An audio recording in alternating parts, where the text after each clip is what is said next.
মোৰ মৰমৰ পাকঘৰলৈ সকলোকে স্বাগতম জনাইছোঁ। ৰিপাব্লিক ডে যিহেতু কালি, তো ভাবিলোঁ আজি ৰিপাব্লিক ডে স্পেচিয়েল এটা কেক বনাওঁচোন আৰু আপোনালোকৰ লগতো শ্বেয়াৰ কৰোঁ। আৰু এয়া চাওকচোন, মই ফ্লেগৰ কালাৰৰ কেকটো বনাইছোঁ আৰু মই কিদৰে বনাইছোঁ আপোনালোকে চাওক। আৰু এতিয়া মই এয়া চাওকচোন কিমান ধুনীয়া হৈছে কেকটো। আৰু মই এই ধৰণে বনাইছোঁ। প্ৰথমে মই কেক টিনটো এখন কাগজ দি পেলাই আৰু অলপ ৰিফাইন অইল দি পেলাই হেৰি কৰি থ'লোঁ। প্ৰথমে আমি কেকৰ টিনটো ৰেডি কৰাটো ভাল। আৰু এইটো যিহেতু মই আটাৰে বনাইছোঁ, আমি ৰুটি খোৱা আটাৰে বনাইছোঁ। আৰু মই একাপ আটা লৈছোঁ আৰু আধা কাপ চেনি পাউডাৰ লৈছোঁ। চেনিখিনি মিক্সিত গুড়ি কৰি লৈছোঁ। আৰু মই এচামুচ বেকিং পাউডাৰ লৈছোঁ আৰু 1/4 চামুচ বেকিং চ'ডা লৈছোঁ। অলপ নিমখ দিছোঁ আৰু কৰ্ণফ্ল'ৰ লৈছোঁ এচামুচ, যিহেতু কেকটো অলপ স্পঞ্জি হয়। আৰু এতিয়া মই এইখিনি ভালকৈ চালি ল'ম। আৰু এই আটাৰ কেকটো যিহেতু অলপ হেল্ডিভাৱে বনাইছোঁ মই ঘৰত খাবলৈ, আৰু সেইধৰণে আটাৰ কেকটো মই বনাইছোঁ। আৰু আপোনালোকে বনাইছেনে এইধৰণে? এবাৰ বনাই চাবচোন। ল'ৰা ছোৱালীয়ে খুব ভাল পায়, কাৰণ যিহেতু কালাৰফুল হয়, ল'ৰা ছোৱালীয়ে খুব ভাল পায়। আপোনালোকে এবাৰ বনাব।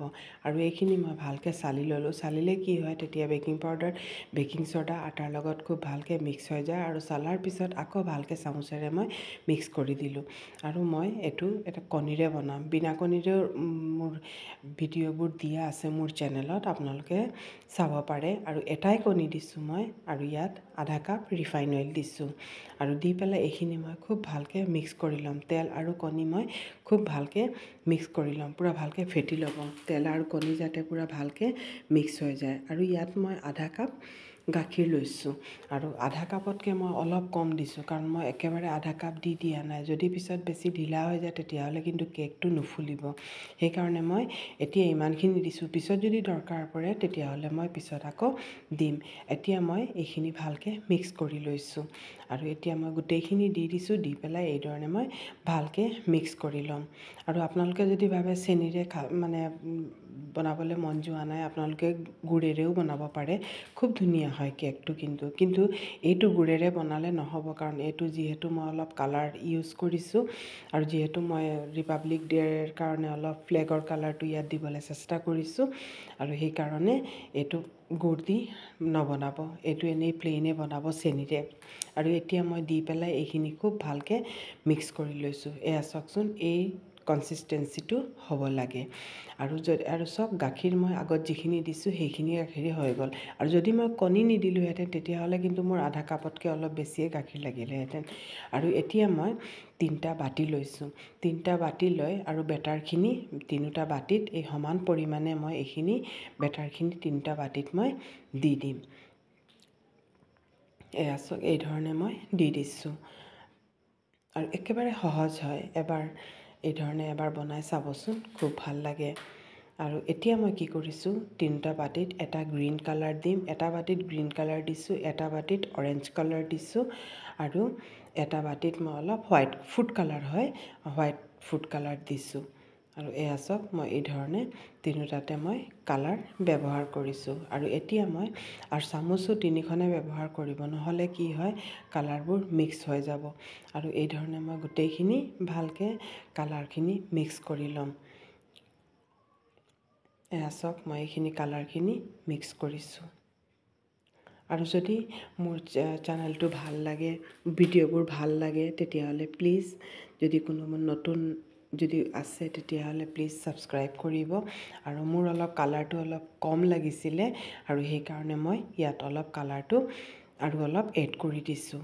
আৰু এয়া চাওক, গ্ৰীণখিনিও মই এই ধৰণে মিক্স কৰি দিছোঁ। আৰু যদি আপোনালোকৰ অলপ কালাৰ বেছি কম হয়, আপোনালোকে আকৌ মিক্স কৰিব পাৰে। কিন্তু একেবাৰতে কালাৰটো অলপ বেছি নিদিব, নহ'লে পিছত বেছি কালাৰ হৈ যাব আৰু বেয়া লাগিব।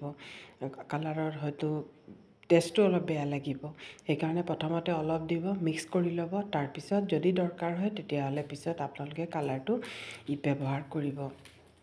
আৰু এতিয়া মই প্ৰথমতে দিছোঁ গ্ৰীণ কালাৰটো কেক টিনত প্ৰথমতে মই দি দিছোঁ। ভালকৈ দি পেলাই আৰু খুব ভালকৈ টিনটোৰ চাৰিওফালে যাতে ভালকৈ হেৰি হৈ যায়, সেই ধৰণে আমি হেৰি কৰি ল'ব লাগিব।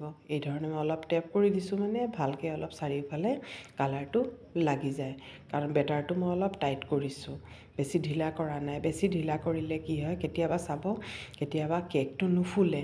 তো কেতিয়াবা বেটাৰটো যদি আমাৰ ঢিলা হৈ যায়, কেকৰ মাজডোখৰ নুফুলে, তলেদি গুচি যায় আৰু ছাইডখিনি ফুলি যায়।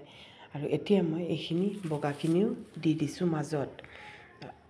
আৰু এতিয়া এই ধৰণে মই ভালকৈ মিলাই লৈছোঁ, চাৰিওফালে যাতে ভালকৈ মিলি যায় এই ধৰণে মই ভালকৈ মিলাই লৈছোঁ। আৰু এতিয়া তাৰ ওপৰত মই অৰেঞ্জ কালাৰটো দি দিম, আৰু এই ধৰণে মই অৰেঞ্জ কালাৰটো দি দিছোঁ। এয়া চাওক, দি দিছোঁ। আৰু এইটো বহুত ধৰণে বনাব পাৰি। যদি আপোনালোকে ফুড কালাৰ যদি ইউজ কৰিবলৈ বিচৰা নাই, তেতিয়াহ'লে আপোনালোকে গাজৰৰ ৰস আৰু ধনিয়াৰ পাতেৰেও বনাব পাৰে। মোৰ অলপ লৰালৰি আছিলে, সেইকাৰণে মই এই ধৰণে বনাই দিলোঁ। আৰু এতিয়া মই চচপেনটো আগতেই পাতি থৈ দিছিলোঁ আৰু পূৰা গৰম হৈ গ'ল। আৰু ইয়াতে মই এতিয়া ষ্টিম কৰিবলৈ থৈ দিছোঁ। আৰু এতিয়া মই এইটো চচপেনতো বনাম। আৰু এয়া চচপেন, আৰু চাওক এয়া আমাৰ কেকটো দেখিছে নহয় কিমান ধুনীয়াকৈ ফুলি, আৰু এটা কণীৰেই চাওকচোন কিমান ধুনীয়াকৈ কেকটো হৈ গৈছে। এয়া চাওক আমাৰ কেকটো ৰেডি হৈ গ'ল। এতিয়া মই কেকটো নমাই দিম। আৰু হাতত যদি কেক নহয় তেতিয়াহ'লে হাতত কিন্তু বেটাৰখিনি লাগি আহিব। আমাৰ কেকটো ৰেডি হৈ গ'ল। আৰু আচলতে আজিকালি চবেই কেক বনাবলৈ জানেই, যোনে নাজানে তেখেতে হেৰি কৰিব পাৰে, এই ধৰণে বনাব পাৰে। আৰু এতিয়া মই এইটো অলপ ঠাণ্ডা কৰিম, কাৰণ গৰমে গৰমে মই এইটো নুলিয়াওঁ, নহ'লে ভাঙি যাব। আৰু এতিয়া এইটো ঠাণ্ডা হৈ গ'ল, মই এতিয়া এইটো উলিয়াই ল'ম। আৰু এয়া চাওক কেকটো জ্বলাও নাই, কিমান ধুনীয়া হৈছে কালাৰটো। আৰু এতিয়া মই আপোনালোকক কাটি পেলাই দেখুৱাম, বহুত ধুনীয়া হৈছে কালাৰটো। এবাৰ এই ধৰণে বনাই চাবচোন, ভাল লাগিব। ল'ৰা ছোৱালীয়েও কিন্তু খুব ভাল পাব। এয়া চাওক ভিতৰটো কিমান ধুনীয়া হৈছে, তিনিওটা কালাৰ পূৰা আহিছে।